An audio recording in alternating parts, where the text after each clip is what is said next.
Hello everyone! Ayan, kumusta po sa inyong lahat? At for today's video, ay tara at samahan niyo po ako magluto nitong ating isa na namang napakasarap na ulam. At hindi lang po pang ulam, pwede rin ito guys pampulutan, charot. And pwede mo ring ipalaman sa ating tinapay, sa ating sliced bread or sa monay. So meron tayo ditong pork sisig na leftover. Ayan, so nilagay natin sa ref kaya malamig po kaya ating iinitin. Ayan. So maglalagay lang po tayo ng konting mantika. Tapos diyan natin iinitin yung ating natirang pork sisig. Kung may butter po kayo, much better. Mas masarap po yun sa pork sisig. Ayan.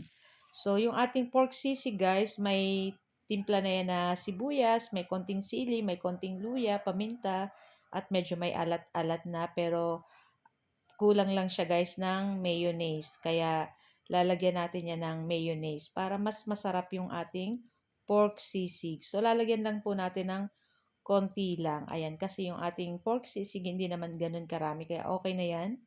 So lulutuin lang po natin dyan sa tama lang na apoy. Kasi pag malakas matututong po yan. Kasi dati naman ang luto yung ating pork sisig. Ayan.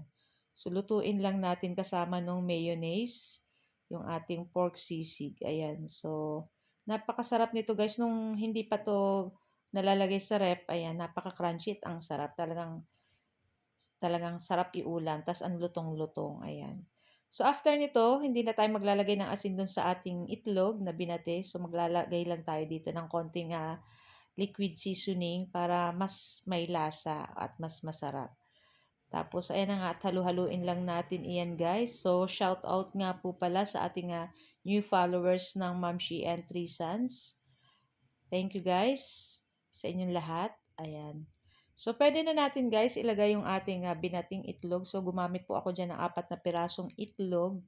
Tapos, binati ko lang. So, ayan na nga, at hindi na rin tayo naglagay dyan ng asin kasi naglagay naman tayo ng liquid seasoning. Baka mapaalat na masyado. Kaya okay na po yan.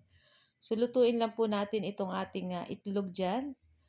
Ayan. Hintayin natin maluto yung ating itlog na binati dyan. Siyempre, halu-haluin po natin iyan ng dahan-dahan lang. Ayan. Hanggang, siyempre, talagang madudurog po iyan. Hindi naman po yan okay naman po yan. Ang importante ay napakasarap nito guys.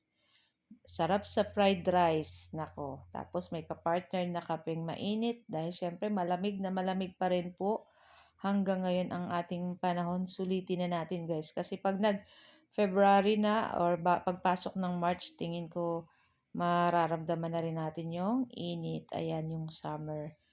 So yun na nga at okay na rin to guys. Luto na rin to. Pwede na rin natin itong ating patayin yung apoy at pwede na rin nating i-transfer sa ating plato. Ayan, mabibilot na naman ako guys.